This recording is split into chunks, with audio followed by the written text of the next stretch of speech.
Lohith sir, ನಮಸ್ತೆ. ನಮಸ್ಕಾರ sir, ಹೇಳಿ ಸರ್. ಸರ್, ಹೇಗಿದ್ದೀರಾ? ಆರಾಮಿದೆ ಸರ್, ತಾವು ಸರ್? ಚೆನ್ನಾಗಿದ್ದೀನಿ ಸರ್. ಇವತ್ತು ದರ್ಶನ್ ಅವರ ಜಾಮೀನು ವಿಚಾರಣೆ ಇತ್ತು.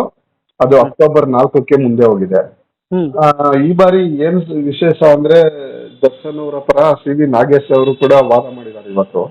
ಹ್ಮ್ ಮಾಮೂಲಿ ಗೌರ್ಮೆಂಟ್ ಪರವಾಗಿ ಪ್ರಸನ್ನ ಕುಮಾರ್ ಅವರು ವಾದ ಮಾಡಿದ್ದಾರೆ. ಹ್ಮ್ ಈ ಇಬ್ಬರು ಘಟಾನುಘಟಿ ಲಾಯರ್ಗಳ ಬಗ್ಗೆ ಹೇಳೋದಾದ್ರೆ, ನೀವೊಬ್ರು ಪ್ರಖ್ಯಾತ ವಕೀಲರಾಗಿ ಏನ್ ಹೇಳ್ತೀರಾ ಸರ್? ನಾವೇನು ಪ್ರಖ್ಯಾತ ಅಲ್ಲ ಸರ್, ನಾನೊಬ್ಬ ಲಾಯರು. ಓಕೆ ಘಟಾನುಘಟಿಗಳು ಲಾಯರ್ ಅಂತ ಒಪ್ಕೊಳ್ಳೋಣ. ಓಕೆ ಅವ್ರಿಬ್ರನ್ನ. ಏನು ಅಂದ್ರೆ, ಇವತ್ತು ಇದು ಮಾಮೂಲಿ ಸರ್ ಪ್ರೊಸೀಜರ್ಸ್. ಇವಾಗ ಅವರು ಅಬ್ಜೆಕ್ಷನ್ ಹಾಕ್ತಾರೆ. ಓಕೆ ಅಬ್ಜೆಕ್ಷನ್ ಪ್ರತಿನ ತಗೊಂಡು ಹೋಗಿ ಅದನ್ನ ಓದ್ಕೊಂಬಂದು ಅಂದ್ರೆ ಪ್ರಿಪೇರ್ ಆಗಿ ಎಲ್ಲೆಲ್ಲಿ ಏನೇನು ನಾವು ಹೇಳ್ಬೋದು ಕೋರ್ಟ್ ಮುಂದೆ ಅಂತ ಹೇಳೋಕ್ಕೋಸ್ಕರ ಸಮಯನ ತಗೊಂಡಿದ್ದಾರೆ ಇವತ್ತು. ಓಕೆ 4ನೇ ತಾರೀಕು ಸುಮಾರು 1-1.5 ಅವರ್ ಆರ್ಗ್ಯುಮೆಂಟ್ ಆಗೇ ಆಗುತ್ತೆ. ಓಕೆ ಕಡಿಮೆ ಆಗುತ್ತೆ. ಹಾಂ ಬಹುಶಃ 3 ಗಂಟೆಗೆ ಸ್ಟಾರ್ಟ್ ಆಗಿ, ಅದು 3 ಗಂಟೆಗೆ ಸರ್ ಆಗೋದು. ಹಾಂ 3 ಗಂಟೆಗೆ ಸ್ಟಾರ್ಟ್ ಆಗಿ ತಿರ್ಗಿ 5 ಗಂಟೆವರೆಗೂ ಆದ್ರೂ ಆಗ್ಬೋದು. ಓಕೆ ಆ ರೀತಿ ವಾದಗಳನ್ನ ಆದಾಗ ಅದ್ರ ಮೇಲೆ ಆದೇಶವನ್ನ ಮಾಡ್ತಾರೆ.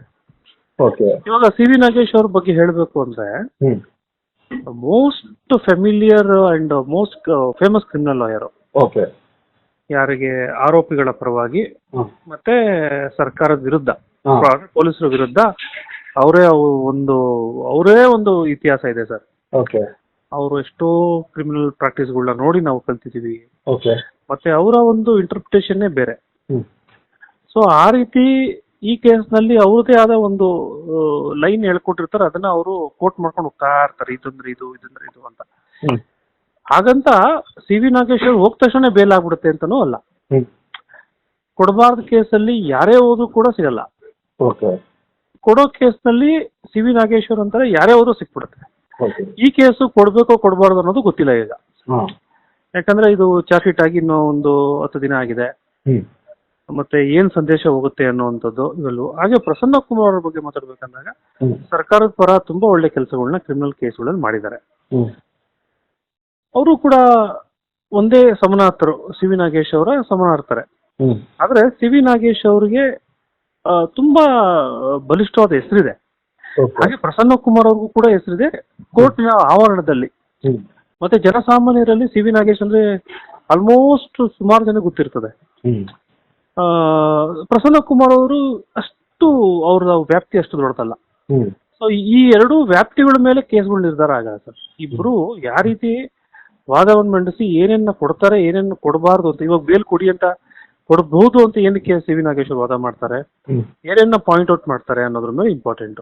ಓಕೆ ನನಗೆ ನನ್ನ ಒಂದು ವಿವೇಚನೆಗೆ ಸಿಗ್ತಂತೆ ಈ ಕೇಸಲ್ಲಿ ಏನಾಗುತ್ತೆ ಅಂತ ಹೇಳಕ್ಕೂ ಆಗಲ್ಲ. ಹ್ಮ್ ಯಾಕೆಂದ್ರೆ ಈಗಾಗಲೇ 3 ಜನಕ್ಕೆ ಬೇಲ್ ಆಗ್ಬಿಟ್ಟಿದೆ.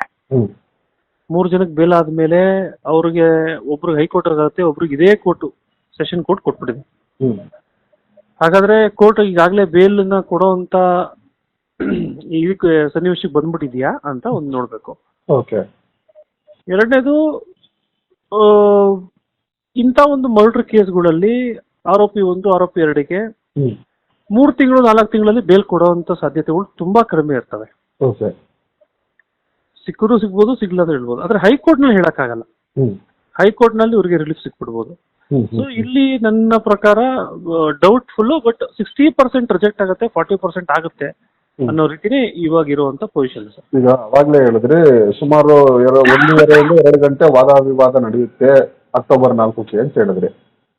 ವಾದ ವಿವಾದ ನಡೆದ್ಮೇಲೆ ಅದಕ್ಕೆ ಬೇಲ್ ಕೊಡ್ತಾರೆ ಅಥವಾ ಮುಂದೆ ಹೋಗುತ್ತಾ, ಅಥವಾ ವಿಚಾರಣೆ ಮುಂದುವರಿತಾರಾ, ಅಥವಾ ಬೇಲ್ ರಿಜೆಕ್ಟ್ ಮಾಡ್ತಾರಾ? ಆದೇಶಕ್ಕೆ ಹೋಗ್ಬಿಡುತ್ತೆ. ಆದೇಶ ಅಂದ್ರೆ ಕೋರ್ಟು ಜಡ್ಜು ಅವರ ಆದೇಶವನ್ನ ತೀರ್ಪು ಕೊಡ್ತಾರೆ. ಬೇಲ್ ಕೊಡ್ತೀನಿ ಅಥವಾ ಬೇಲ್ ಕೊಡಲ್ಲ ಅಂತ. ಬೇಲ್ ಕೊಟ್ರೆ ಅರ್ಜಿ ಪುರಸ್ಕರಿಸ ಅಂದ್ರೆ ಅಲೋ ಆಗಿದೆ ಅಂತ, ಇಲ್ಲ ಅಂದ್ರೆ ಡಿಸ್ಮಿಸ್ ಆಗಿದೆ ಅಂತ. ಒಂದ್ ವೇಳೆ ಡಿಸ್ಮಿಸ್ ಆದ್ರೆ ಮತ್ತೆ ಇನ್ನ ಎಷ್ಟು ದಿನ ಆದ್ಮೇಲೆ ಅವರು ಬೇಲ್ ಅರ್ಜಿ ಹಾಕ್ಬೇಕಾಗುತ್ತೆ? ಅವ್ರು ಹೈಕೋರ್ಟ್ಗೆ ಹೋಗ್ತಾರೆ ಸರ್. ಅದನ್ನ ಅರ್ಜಿನ ವಜಾ ಆಗಿರೋದನ್ನ ಪ್ರಶ್ನೆ ಮಾಡ್ಕೊಂಡು ಹೈಕೋರ್ಟ್ಗೆ ಹೋಗ್ತಾರೆ. ಓಕೆ ಹೈಕೋರ್ಟ್ ನಲ್ಲಿ ತಿರ್ಗಾ ಪ್ರಶ್ನೆ ಮಾಡ್ಕೊಂಡು ಅಲ್ಲಿ ವಜಾ ಆದ್ರೆ ಸುಪ್ರೀಂ ಕೋರ್ಟ್ ಹೋಗ್ತಾರೆ. ಈ ರೀತಿ ಇರುತ್ತೆ ಪ್ರೊಸೀಜರ್. ಈಗ ಒಂದ್ ವೇಳೆ ದರ್ಶನ್ ಅವರ ಫ್ಯಾನ್ಸ್ ಕಾಯ್ತಾ ಇದ್ದಾರೆ, ಅಕ್ಟೋಬರ್ 4ಕ್ಕೆ ಆಗಬಹುದು ಅನ್ನೋ ನಿರೀಕ್ಷೆ ಇದೆ. ಅಕ್ಟೋಬರ್ 4ಕ್ಕೆ ಬರಲ್ಲ, ಪ್ರಾಬಬ್ಲಿ 7-8ಕ್ಕೆ ಆದೇಶ ಬರ್ಬೋದು. ಆ ರೀತಿ ಇರುತ್ತೆ ಸರ್. ಒಂದ್ ವೇಳೆ ಇಲ್ಲಿ ಅಕ್ಟೋಬರ್ 4ಕ್ಕೆ ಆದೇಶ ರಿಜೆಕ್ಟ್ ಆದ್ರೆ ಅವ್ರು ಹೈಕೋರ್ಟ್ ಹೋದ್ರೆ ಅವಾಗ ಇನ್ನೂ ಎಷ್ಟು ದಿನ ಮುಂದೆ ಹೋಗೋ ಚಾನ್ಸಸ್ ಇರುತ್ತೆ? ಹೈಕೋರ್ಟ್ ನಲ್ಲಿ ಬೇಲ್ ಪಿಟಿಷನ್ 15ರಿಂದ 20 ದಿನ ಆಗುತ್ತೆ ಸರ್ ಆದೇಶ ಬರಕ್ಕೆ ಡಿಸ್ಪೋಸ್ ಆಗಿ. ಓಕೆ, ಇಲ್ಲಿ ಒಂದ್ ವೇಳೆ ಅಕ್ಟೋಬರ್ 4ಕ್ಕೆ ರಿಸಲ್ಟ್ ಆದ್ರೆ ಇವ್ರು ಮತ್ತೆ 15 ದಿನದಿಂದ 16 ದಿನ ಕಾಯ್ಬೇಕಾಗುತ್ತೆ. ಹೌದೌದು ಸರ್, ಹೌದೌದು. Okay okay okay thank you.